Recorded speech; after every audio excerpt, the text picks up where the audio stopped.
En el nombre del Padre, del Hijo y del Espíritu Santo. Amén. Ave María Purísima, sin pecado concebida.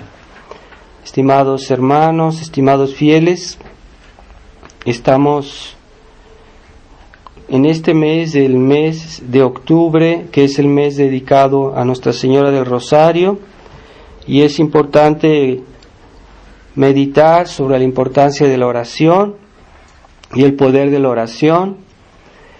En este Evangelio, este oficial que fue a ver a nuestro Señor para pedirle este milagro, justamente fue para implorar, para pedir, y es porque Él pidió que fue escuchado. Como dice nuestro Señor, pedid y seréis escuchados, ¿no? Llamad y se os abrirá. Insistid, ¿verdad? Ser hasta importunos con nuestro Señor, de esas personas que insisten, hasta que Dios les concede las gracias que son útiles a su salvación, porque hay cosas que podemos pedir que no son útiles a nuestra salvación, o que nos crean obstáculos de alguna manera, y a veces Dios no nos oye, en eso no. Entonces, la eficacia de la oración está dirigida, orientada a nuestra salvación, simplemente, y a todos los medios de nuestra salvación. Así que puede haber cosas que nos puedan dañar y que nosotros no nos parece, o que puedan ser ocasión para un pecado, y entonces Dios no nos las da.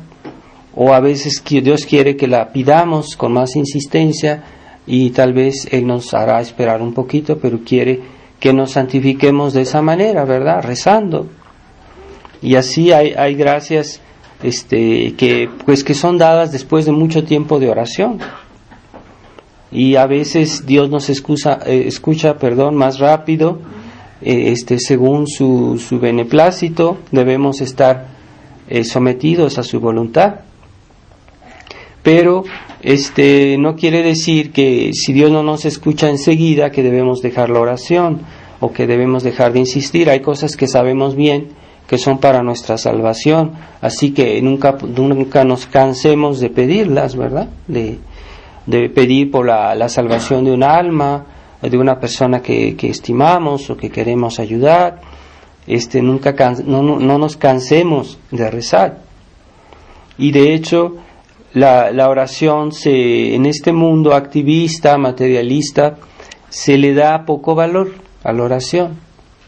A veces se considera a las personas que rezan como personas que están ociosas, que están perdiendo el tiempo, o que exageran. ¿Cómo es posible que pases ahí tanto tiempo rezando?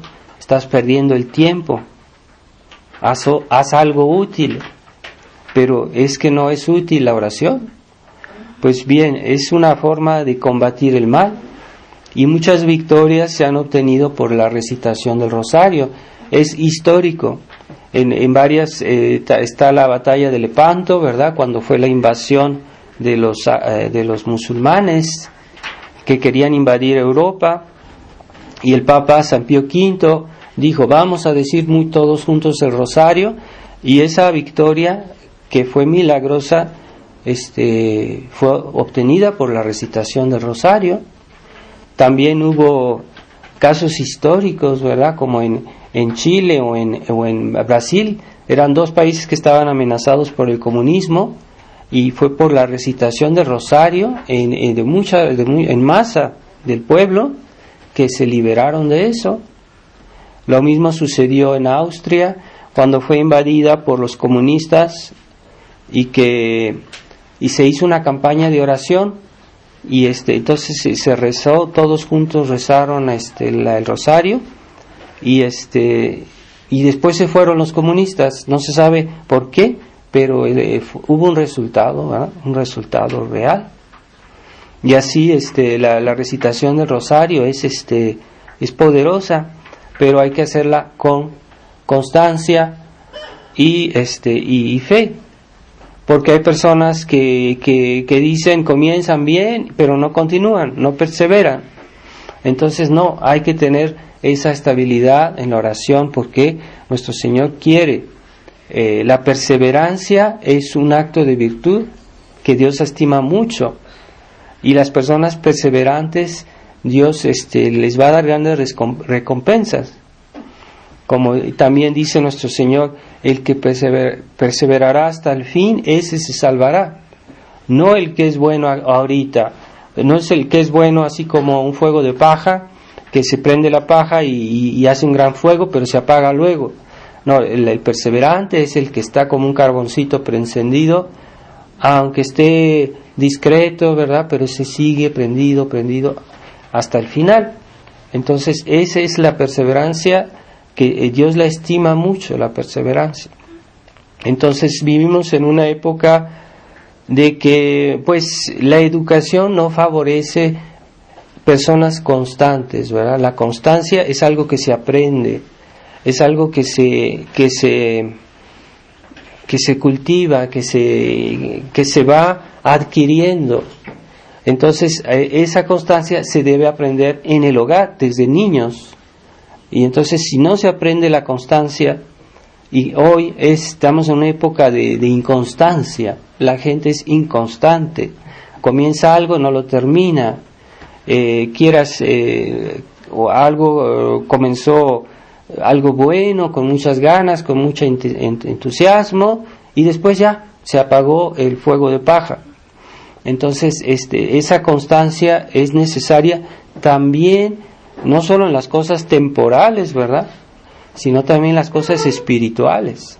Y muchas veces las cosas temporales son fundamento de las cosas espirituales, ¿verdad? Si alguien no tiene virtudes naturales fuertes, ¿cómo va a ser también una persona de fe fuerte? Así que si en su vida pues vive, no tiene virtudes de naturales, como de constancia, de carácter, de orden, de trabajo, entonces también esa persona, si es un creyente, si es un buen creyente, pues también va a ser constante también, porque ya tiene una cierta inercia, una cierta hábito de luchar, ¿verdad? Y nuestro Señor nos dice que pues la vida cristiana es una lucha. Todos los santos lo dicen, la vida cristiana es una lucha. Y el rosario también forma parte de esa lucha cristiana contra el pecado, contra el desorden, contra los enemigos del cristianismo, porque históricamente ha pasado, ¿verdad?, que la lucha, la recitación del rosario nos ha dado victorias al cristianismo, grandes victorias. Entonces necesitamos constancia en la recitación del rosario. Y hay varias maneras de luchar por el reino de Jesucristo. Nosotros nos decimos de la tradición porque queremos mantener el reino de nuestro Señor en nuestros corazones y también en nuestras familias y también, si se pudiera, también en el mundo. Entonces, una lucha, ¿verdad?, por restablecer el reino de nuestro Señor, un reino que se conquista y que Jesucristo ya lo conquistó, podríamos decir, en germen, cuando Él murió en la cruz. La victoria ya está ganada en el sentido que los méritos, las gracias, los dones que necesitamos para la victoria ya están ahí. Están como en un lugar esperando que uno los utilice, ¿verdad? Pero se necesita todavía que haya personas que tengan la suficiente fe como para que esas gracias se apliquen. Entonces, ¿cómo se aplican? Pues cuando nosotros vivimos, obramos con fe. Y esas obras son ciertamente la oración. Pero hay un combate que se libra a varios niveles. El combate del cristianismo se libra a varios niveles. Hay una batalla, no solo porque, así como fue en tiempos de guerra, ¿verdad?, o en las cruzadas o en la guerra cristera, ¿verdad?, ahí se combatía con las armas realmente. Pero hay otras batallas. Hay la batalla de la vida cotidiana, por ejemplo, del deber cotidiano. Es una batalla, ¿verdad?, hacer la voluntad de Dios todos los días. Eso es pesado, es difícil, es también pues una responsabilidad constante, ¿verdad?, que hay que asumir. Y eso, si se hace por amor a Dios y en la fe, pues es también una manera de conquistar el reino de Dios, en nosotros, en nuestro hogar, en nuestra familia. Pero también hay otras batallas en la historia, por ejemplo, la batalla de la difusión de la fe, ¿verdad? Porque no ha sido fácil siempre que el cristianismo se difundió. Hubo una época que el cristianismo se expandió mucho en el mundo. Pero ¿cómo se expandió? Pues por la predicación del Evangelio, porque Dios envió pastores, Dios envió misionarios, Dios envió santos que estaban llenos de Dios y que enseñaban la fe. Pero eso fue una batalla, porque muchos de ellos murieron mártires, muchos de ellos fueron perseguidos, hubo contrariedades, con dificultades, obstáculos, persecuciones, ¿verdad? Como fue al principio del cristianismo, que hubo tantísimos mártires, pero sobre la sangre de esos mártires se edificó el cristianismo.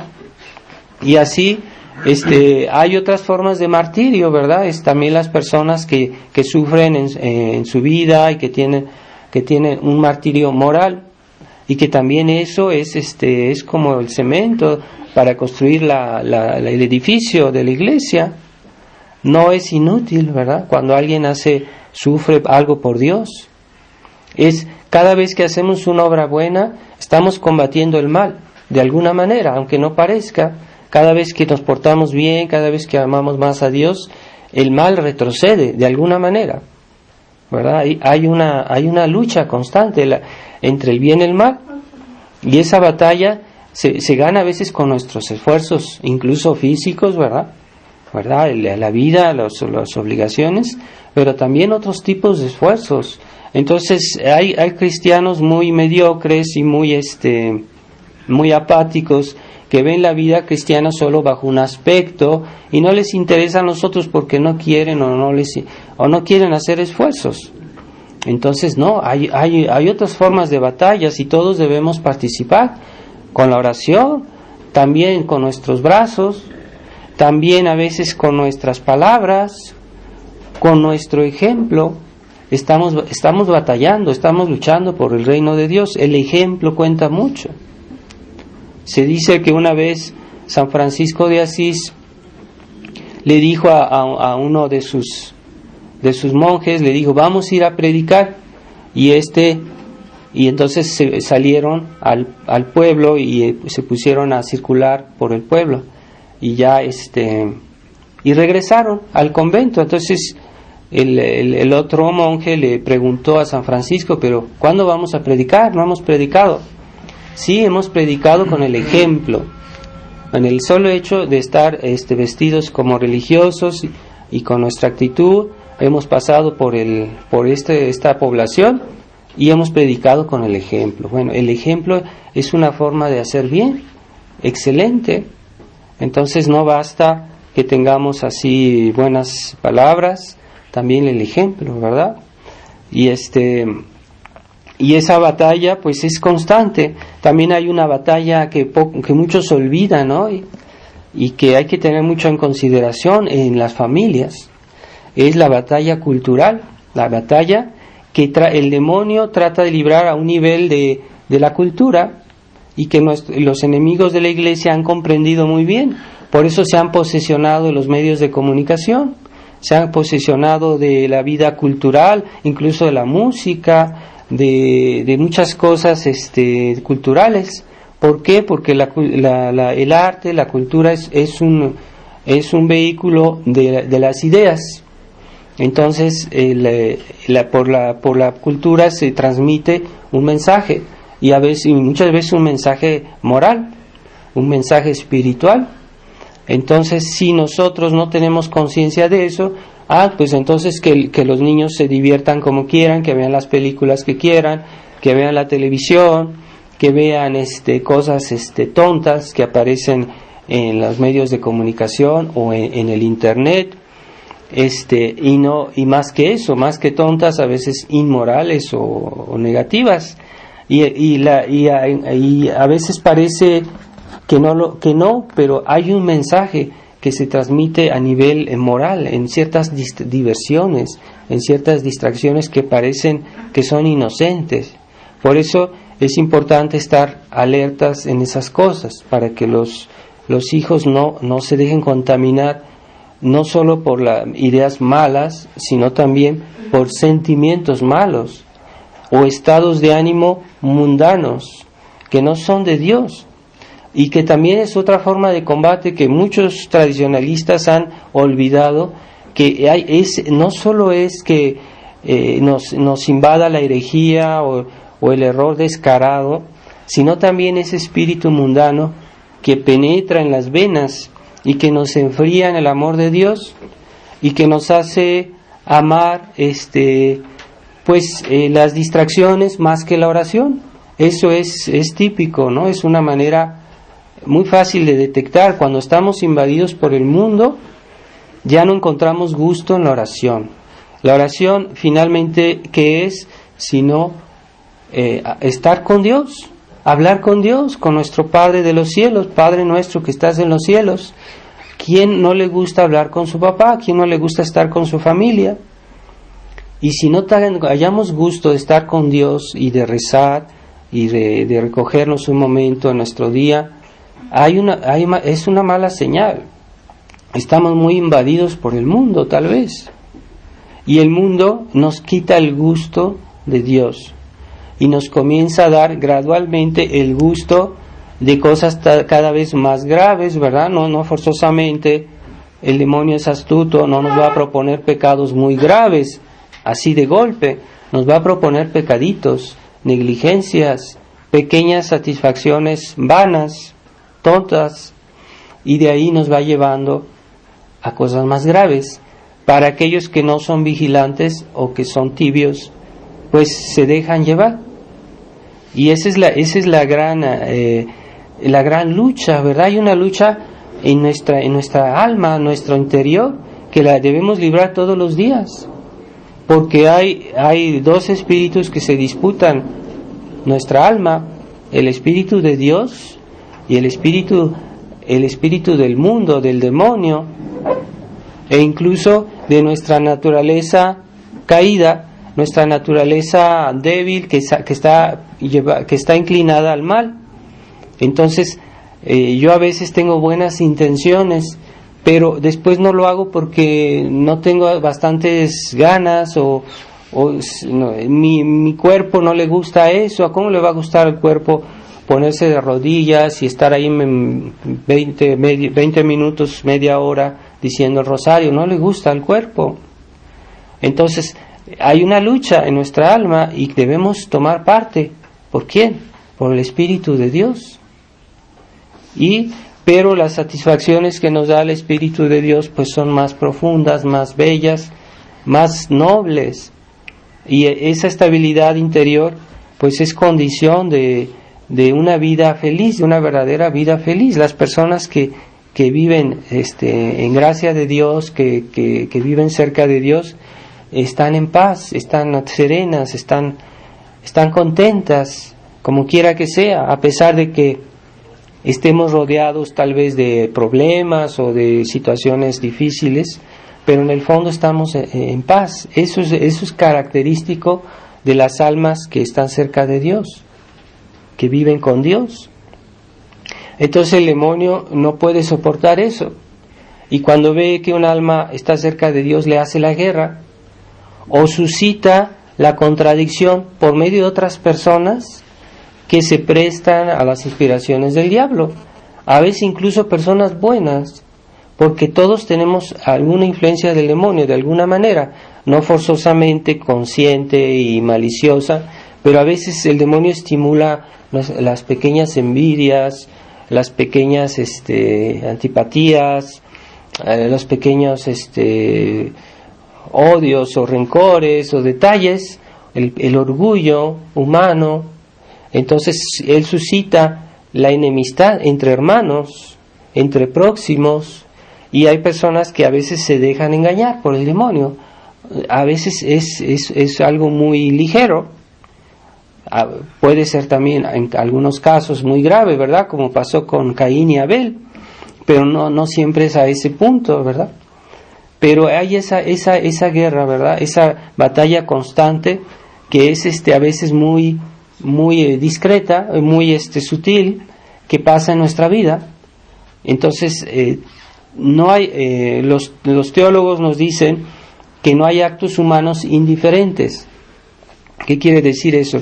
Que todo lo que hacemos como seres libres, como seres conscientes, capaces, inteligentes, es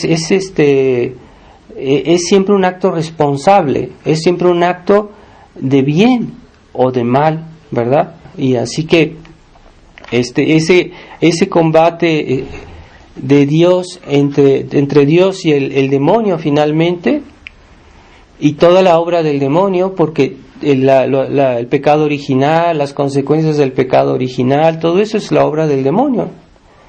Es lo que él convenció a nuestros primeros padres de seguir su camino, como él convenció a todos los ángeles que estaban en el principio cuando Dios los creó. Él los convenció para rebelarse contra Dios.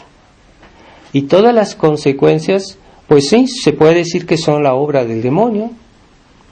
Entonces, así que nosotros podemos combatir al demonio directamente cuando él nos combate, cuando él nos hace tentaciones o algo, pero también indirectamente por su obra, por el daño que ha recibido la humanidad, por los efectos, las consecuencias del pecado original que están en la tierra, en donde quiera.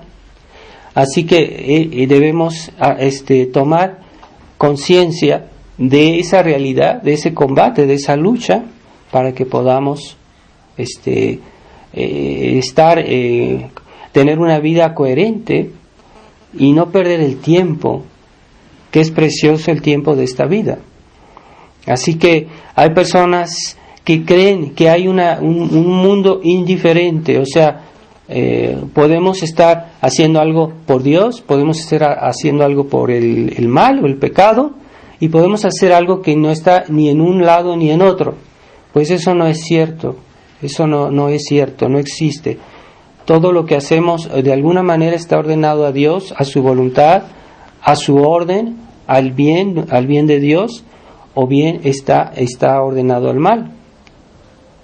Entonces tengamos, a veces lo hacemos de una manera espontánea. Hay personas de buen corazón que a veces obran espontáneamente bien, eso es una cosa buena, pero es mejor tomar conciencia de las cosas y hacer todo siempre por qué lo hago y para qué lo hago y cuál es el fruto de lo que voy a hacer. Y entonces yo sé cuándo debo hacer algo y cuándo debo evitarlo, y estoy consciente de lo que está pasando en mi alma, ¿verdad? Y de que estoy edificando mi felicidad eterna, porque cada acto bueno tiene una recompensa eterna. Todo acto ordenado al servicio de Dios y en estado de gracia tiene una recompensa eterna. Así que hay que tomar conciencia de la obra de Dios en nuestra vida y de la obra del mal, para poder luchar y no perder el tiempo, porque la verdadera pérdida de tiempo es la que del hombre que vive como si Dios no existe. Eso es perder el tiempo. Hay personas que no pierden su tiempo para ganar su vida, para hacerse millonarios, pero sí pierden su tiempo para su alma. Ese es el drama. Pues realmente la verdadera utilidad es hacer todo en razón de nuestro fin principal, y así vamos a luchar y sabemos cuándo luchar y dónde luchar, no solo a un nivel personal, sino también a un nivel en la sociedad, en la vida humana, y en la vida de la cultural también, incluso en la vida intelectual, ¿verdad? Las ideas, ¿verdad? El combate de las ideas también existe. Las ideas buenas que Jesucristo vino a sembrar al mundo, después nacieron las ideas malas, que son los errores, las herejías, las grandes falsas religiones que combaten la enseñanza de Dios. Entonces, por eso es bueno también conocer nuestra religión desde el punto de vista de las ideas, para saber dónde está el error y cómo combatirlo y cómo refutarlo. Es otra forma de combate, ¿verdad? El combate de las ideas, el combate de la oración, el combate del buen ejemplo, el combate de la refutación del error, que fue lo que más concretamente se hizo en la fraternidad. ¿Por qué la fraternidad nació y por qué existía? Porque nació para denunciando los errores del Vaticano II. Es necesario hacerlo, denunciar, es una forma que no se puede omitir, sobre todo los pastores. No pueden callarse, no pueden disimular o no pueden bajar el tono, porque ya es una manera de rendirse. Bueno, pues ese silencio que hoy la fraternidad está entrando en ese silencio de no denunciar más los errores del Vaticano II, es abandonar el combate de las ideas, pues las ideas o de la fe, ¿verdad? Que es el fundamento pues también de la caridad. ¿Cómo vamos a amar a Dios si no creemos en Él o si no creemos como debemos creer?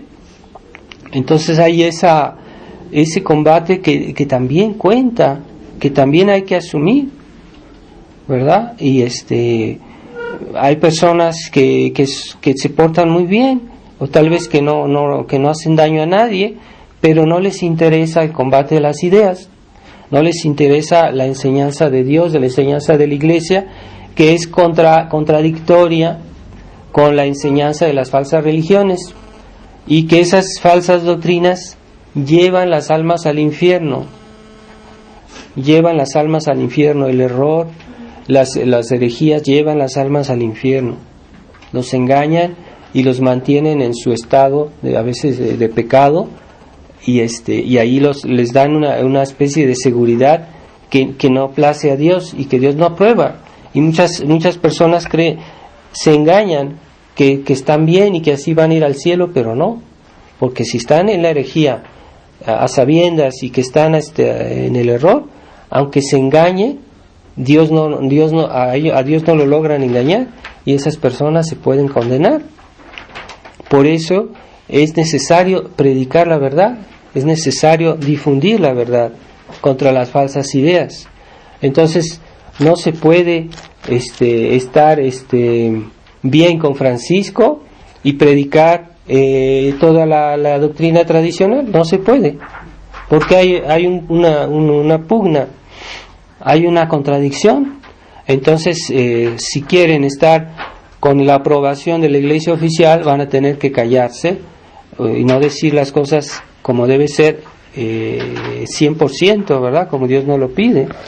Y de hecho, pues la enseñanza de la fraternidad cada día pierde más, y la difusión de los buenos libros también se disminuye en la fraternidad. Ya no sé, algunos muy buenos libros que salieron en otras ocasiones no son reeditados, y ya las predicaciones no hablan de esto en primer lugar.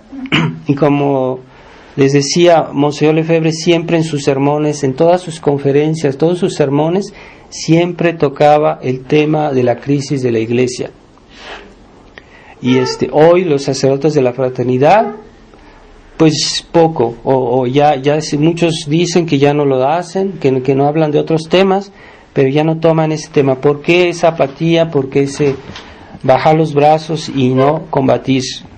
Entonces hay un problema real, y más haya armonía con esta Iglesia del Concilio Vaticano II, más quieran estar bien en ella, va a haber que disimular más y callar más, porque no hay posibilidad de que uno denuncie el error y que ellos estén contentos. ¿Cómo vamos a podernos entender?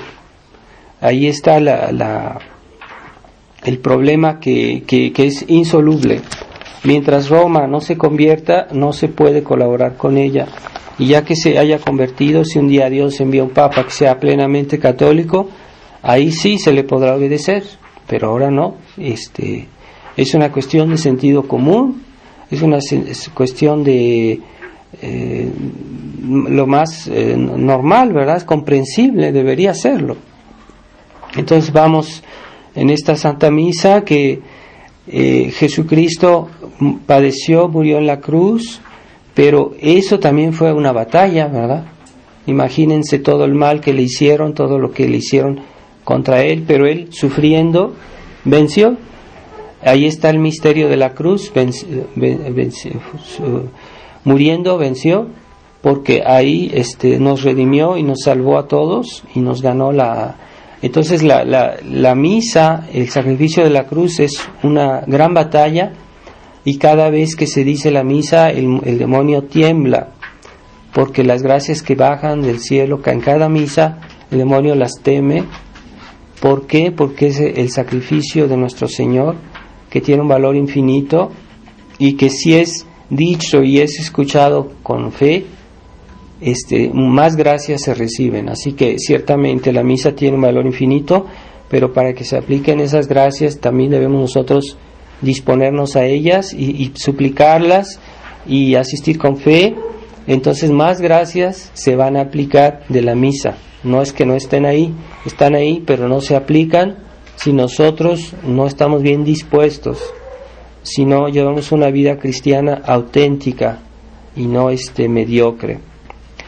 Pedimos a Nuestra Señora del Rosario que nos conceda en este tiempo de rumores, de guerras y de grandes calamidades, que nos auxilie, que auxilie sobre todo a los países cristianos, para que Dios tenga misericordia de ellos y de todos los hombres.